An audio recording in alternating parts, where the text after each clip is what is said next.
is coming from Aaron Fentress with the Oregonian. Damian, do you feel like this game pretty much just came down to the fact that you guys were cold from three-point range and they were hot? I mean, when you look at the stat sheet, it's like that's the thing that jumps out, and you barely lost. Yeah, I mean, anytime a team hits 23s, and you're not shooting the ball well, it's going to be, either a really close game or, a game where you having to really fight to win it.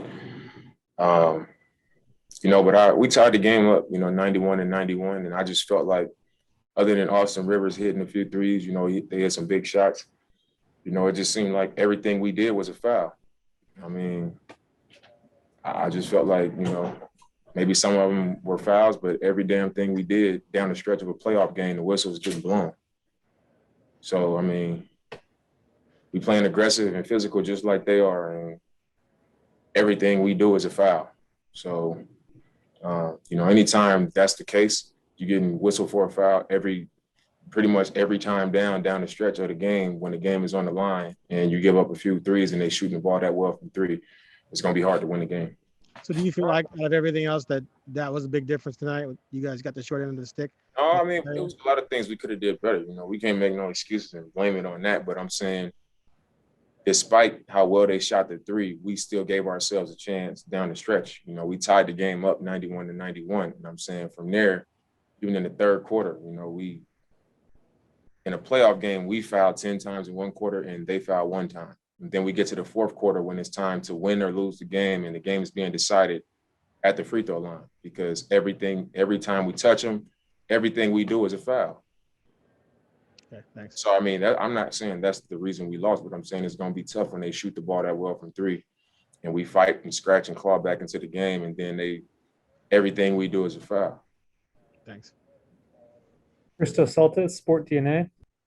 Dame, despite the result, despite the last 5 minutes of the game, how optimistic you are about that, the way that you play and about the rest of the series for you as a team?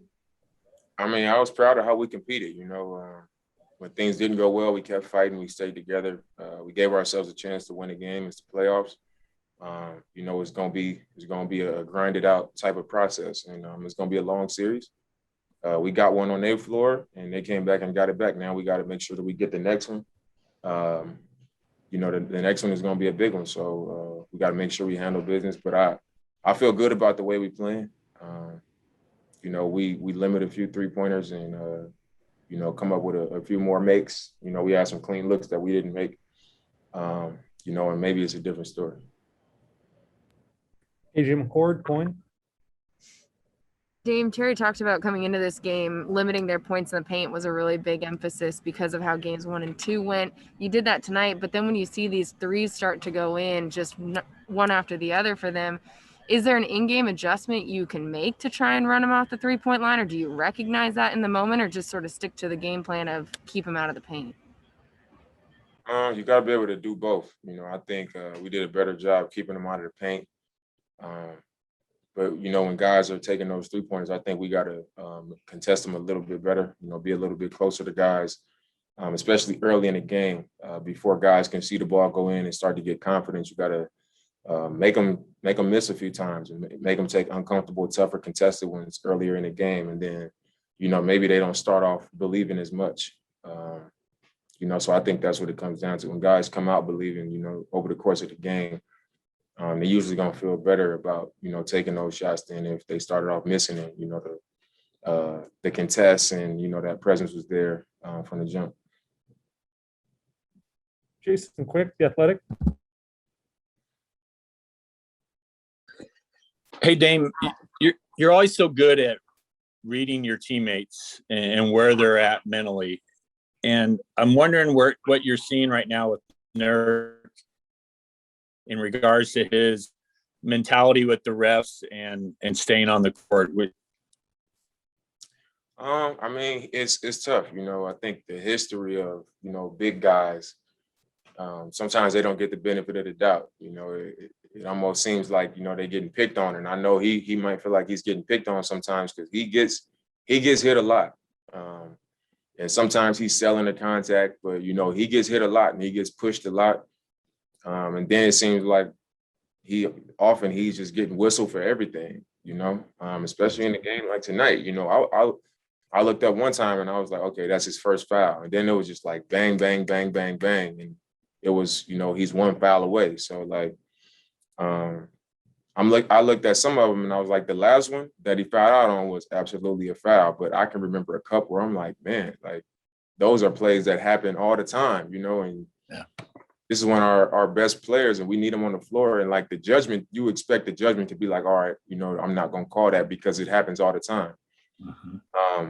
But I think his mind is in a good place. When we came into the locker room, everybody was, damn, this was one that we wanted. This would have been a great win to have, and it should bother us, but it wasn't like a discouraged down type of vibe. It was like, this is what the playoffs are about. We got one on their floor and, they came back and got one and we just got to prepare ourselves and keep our minds right for the next one. We got to take care of business game 4. And I feel like in these 3 games, Nerk's importance has really been magnified. Do you kind of feel that way too? For sure. I mean, their best player is their 5, and that's an important matchup in this series. And we need him on the floor for his versatility defensively, to have that big body that can, move around with Jokic and be on the block with Jokic. And it's a issue for us that Nerk, can solve. Obviously Jokic is going to do what he does, but like Nerk is our best matchup for him. So we need him to be on the floor and we need him to, to be playing confident and in a good space. Aaron Fentress, Oregonian. Damian, in game 1, which you guys won, the bench gave you guys 34 points. The last 2 games, other than Melo going off in the fourth quarter tonight, the bench has struggled a little bit. How much more pressure is that putting on you and CJ and Norman to carry the team? And are you concerned about their lack of production? Not really. It's I think in game 1, the opportunity was there.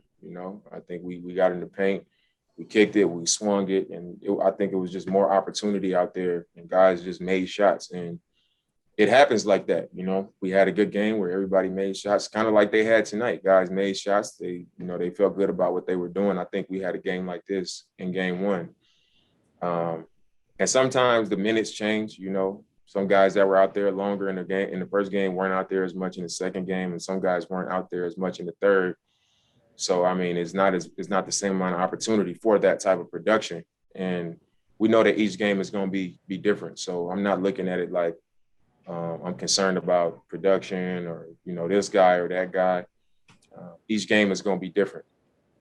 Ant might come out next game and have 15 points and hit 4 threes. And Melo might come out next game and have 18. You just never know because every game is different and you can't get overly concerned with, oh, this happened this game and then it didn't happen this game. You just got to keep going and you just got to trust the fact that guys are going to come through and do what you need them to do as we go into each game one at a time. Thanks. Last questions coming from Leonardo Torres, El Comercio. Hi, Dame. It's Leonardo Torres from Peru. Hope you're well. Dame, do you think Denver's pick and roll execution was the key of the game tonight? I mean, I thought they ran well. They ran pick and roll well, and it hurt us in some spots. But I think the major key was how well they shot from 3-point compared to how we shot from the 3-point line. It's a make or miss league, and today in this league, everybody's shooting a lot of threes, and the team that's hot from 3 usually come out on top, especially if the other team isn't matching that effort from the 3-point line. That's just the way it is. When you make more threes than the other team, you're giving yourself a good advantage and a better chance to win the game. And I think that's what it came down to tonight. They got hot from 3, and we didn't make enough.